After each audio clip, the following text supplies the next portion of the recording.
नमस्कार, आप देख रहे हैं BS24 न्यूज। मैं हूं आपके साथ विनोद कुमार।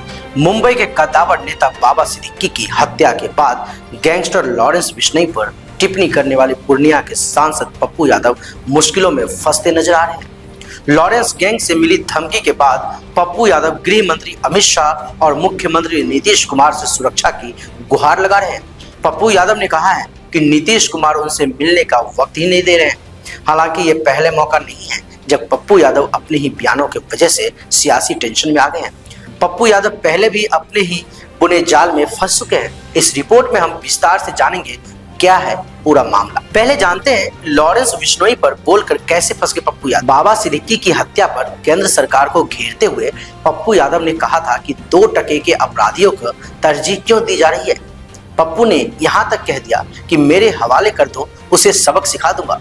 लॉरेंस पर बयान देकर पप्पू यादव मुंबई गए और बाबा सिद्दीकी के बेटे जिशान से मिले। जिशान से मुलाकात के एक दिन बाद पप्पू यादव को दुबई से मारने की धमकी मिली, जिसके बाद पप्पू ने केंद्र को Z+ सिक्योरिटी के लिए पत्र लिखा। अब जानते हैं पहले भी कैसे पप्पू यादव अपने बयानों की वजह से मुसीबत में फंस चुके हैं। मई 2013 में अजीत सरकार हत्याकांड में बरी होने के बाद पप्पू यादव पटना के बेऊर जेल से बाहर आए। पप्पू के पास उस वक्त ना तो सत्ता थी और ना ही शक्ति। 2009 में पटना हाईकोर्ट ने पप्पू के चुनाव लड़ने पर ही रोक लगा दिया था। जब पप्पू जेल से आए, लालू यादव ने उन्हें अपने साथ ले लिया।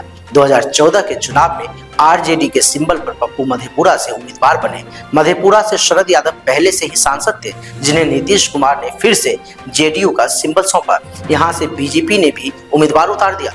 मधेपुरा की त्रिकोणीय लड़ाई में पप्पू यादव चुनाव जीत गए।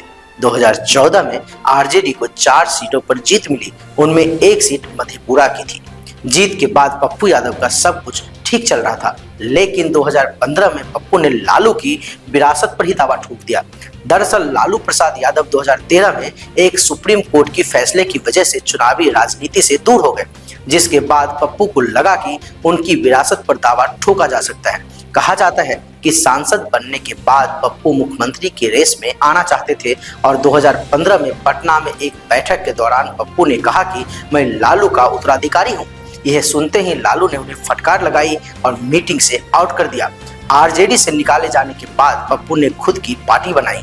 हालांकि पार्टी बिहार में करामत नहीं कर पाई और 2019 के लोकसभा चुनाव में मधेपुरा सीट से पप्पू यादव की जमानत जब्त हो गई। 2015 और 2020 के बिहार विधानसभा चुनाव में भी उनकी पार्टी परफॉर्म नहीं कर पाई। दोनों ही चुनाव में पार्टी शून्य पर सिमट गई। 2024 में पप्पू यादव अपनी पार्टी का विलय कांग्रेस में कर लिया। कांग्रेस में विलय करने से पहले वे लालू यादव से मिले। लालू ने उनसे मधेपुरा सीट पर लड़ने का ऑफर दिया था, लेकिन पप्पू पूर्णिया सीट के लिए अड़ गए। लालू और पप्पू में जब तक बात चल रही थी, तब तक उन्होंने अपनी पार्टी का विलय कांग्रेस में कर लिया। इससे नाराज लालू ने पूर्णिया सीट पर वीटो लगा दिया।